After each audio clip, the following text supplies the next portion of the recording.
Welcome to the channel. What do you do if you have a rucksack that you like very, very much and it's given you years of service and there's nothing wrong with it, but the inside has perished? And it's not the fabric that's gone, the fabric's really good. The problem is that the PU coating on the inside is just in a state. It's flaking off. It does have a bit of a smell, and I dread to think what it would be like if I were to actually put nice clean clothes in there. I'm going to try to revive this. Really, I've already turned it inside out, tried to hoover off all this flaking, but it's still coming off. And really, the solution I've reached for is to try to put some kind of new coating over it, some kind of paint. Preferably rubberized, flexible, non-toxic, low smell, and maybe I can get all this stuff to stick, and whatever's left that's still flaking, well, maybe I can get that to stick as well. I mean, I know it's not ideal to paint over a still flaky surface, but at this stage I'm a little bit at my wit's end, so I'm just going to go for it and hope for the best. I've decided to try this product. It's Flexi Paint, and it promises to be a flexible brush-on or spray paint that hopefully will create a bit of a coating that will stick all this flaking stuff down, and obviously the main thing, that it's flexible so that if I'm trying to use the rucksack again, I'm not going to start cracking the finish. It seems like it's going to be a fairly good fit, and I have heard of it being used before, and in any case it's going to go on the inside, so hopefully this will do the job. My plan is going to be to try and put on 2 thinnish coats.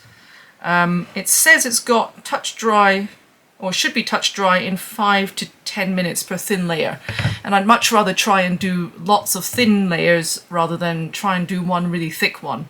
That'll also make sure that this 500-gram bottle that I've got is definitely going to stretch to all of it. I'm in 2 minds as to whether or not I'm going to try and recoat this internal compression bag material. It's not the bit that's flaking, but let's just see how we go. I've already removed the frame, and I've already turned as much as I can of the rucksack inside out. So just so you can have a look, this is what it looks like right now, and it's all pretty flaky and pretty horrible. Although the fabric itself is actually in pretty good condition, and so are the zips, so I have no idea how they got it to this stage, but you know, maybe I can fix it. I've got black here, so hopefully I can see what I'm doing. One thing I haven't really talked about is the consistency of this stuff. I was initially kind of worried that it would be fairly liquid. It really isn't. It's much more like a solid. It's very viscous. It does say shake well. I'm not really sure I achieve anything doing that because it is so much more like a paste. And I'll just show you. Here's the tub I've been using. And just pouring it out. I don't really worry that this stuff is going to go all over clothes or anything like that, to be honest. Initially I was. So it's actually, it's you know, pretty thick stuff. I've just spent the last, I don't know, 15 minutes or so trying to very thinly paint this Flexi Paint onto the main body of this rucksack, onto the interior more specifically. And I'm pretty happy with how it's coming out. As you can see, all the flaky patches are being stuck down. That's nice. And the flexibility is there. Now, to be fair, this is still kind of wet, so who knows what it's going to be like when it's actually finished, but I have high hopes. I think it's going pretty well so far. Choosing black, I think, worked out well as well, because I could really see what I was covering. I don't know what that's going to be like for the second coat. I mean, I suspect I'm going to have to do a second one, but I've tried to spread it out as thinly as possible. I would say the paint is very low odour. It's not unpleasant or anything. This side, which is the one I started first, is just about touch dry. There's a little bit of tackiness, That's probably had about 10 to 15 minutes. And of course, I'm expecting that there'll be a slightly longer drying time because unlike, let's say, some foam armor or something like that, where the surfaces are fairly straight and they're exposed to air, I think with a rucksack, you're going to have folds and places where the air isn't going to get to. And plus, of course, the whole thing is fabric, and I'm going to assume that with the flaking of the previous coating, quite a lot of this will have soaked a little bit into the fabric. So I'm going to assume it's going to need at least 20 minutes to dry. So what I'm going to do is I'm going to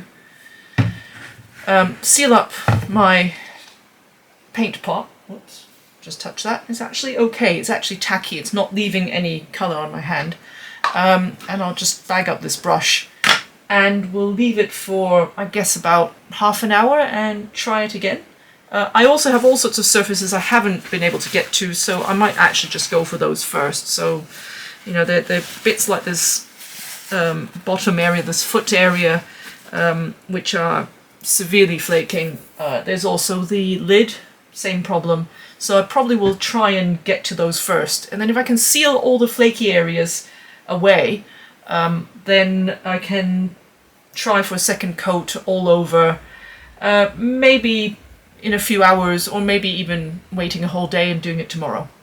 It's been about an hour, maybe a little bit more, and I've come back to see how the bits I've painted are now doing. So it's now dry, and this feels like a rubberized coating, which is exactly what I wanted.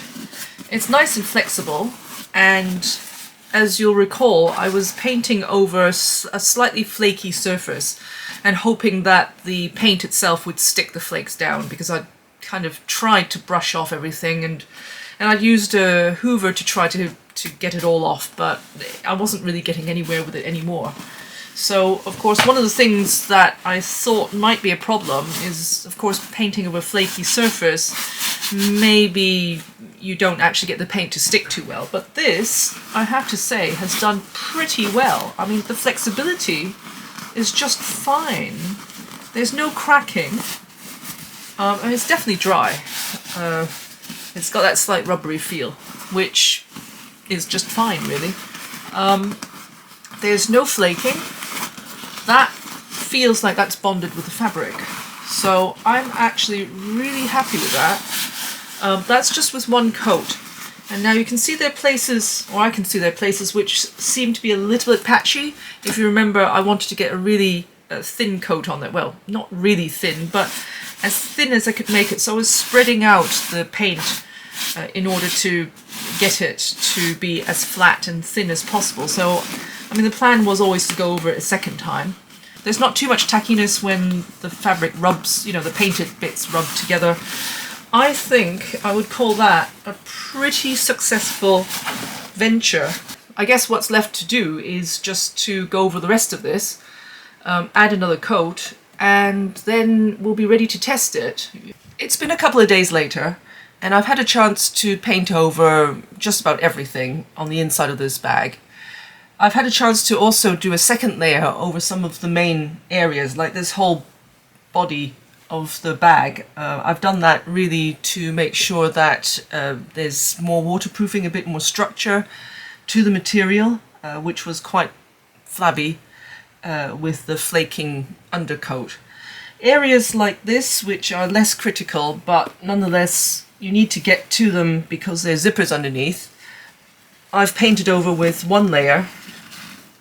That's really more of a housekeeping measure because, of course, if you need to operate the zipper and all the undercoat is flaking in that area, then it's kind of unpleasant and off-putting. So that was more of a tidying up measure than anything else. I've reassembled everything, turned it back the way it's meant to be, and we're going to see what the waterproofing is like. Bearing in mind, I've not really done any overcoat on the outside of the bag. This is merely everything on the inside. So let's just have a look. I'm going to see what it's like if I just pop this over the tray and pour some water over the top. Okay. So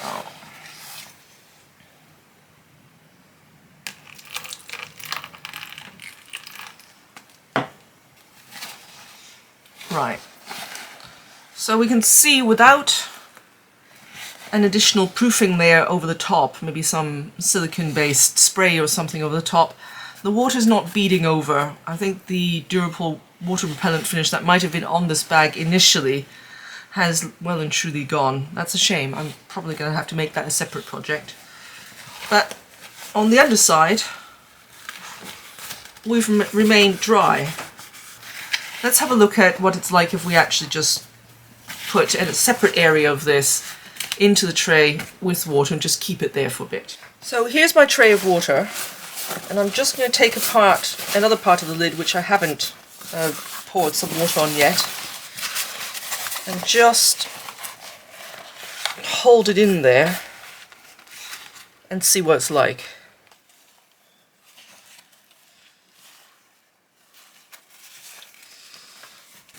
So the part that I was holding underwater is this part here. That stayed dry.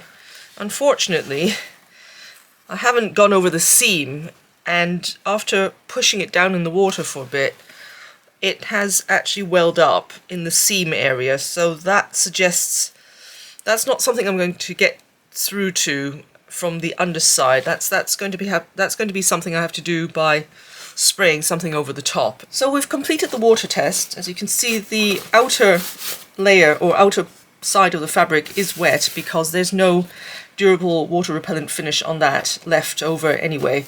That can be reproofed with some sealant or something.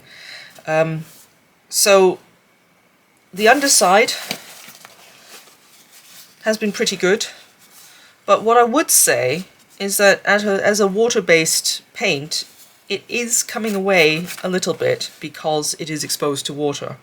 That's not so positive. It's only a little bit, so it's not as if you put your hand on and you end up with a completely black hand, but it actually does provide some waterproofing for a while, but it really does need to have the help of some kind of fabric sealing spray or something to go over the top in order to provide a water repellent finish. I think next steps will be, if I really want to make this bag last a little bit longer, I'm going to have to get some kind of spray sealant or something for the outside, which I probably should have done anyway initially, because water repellent finishes do, well, they can wear off over time in any case, and that's normally the first place you start when trying to restore bags like this.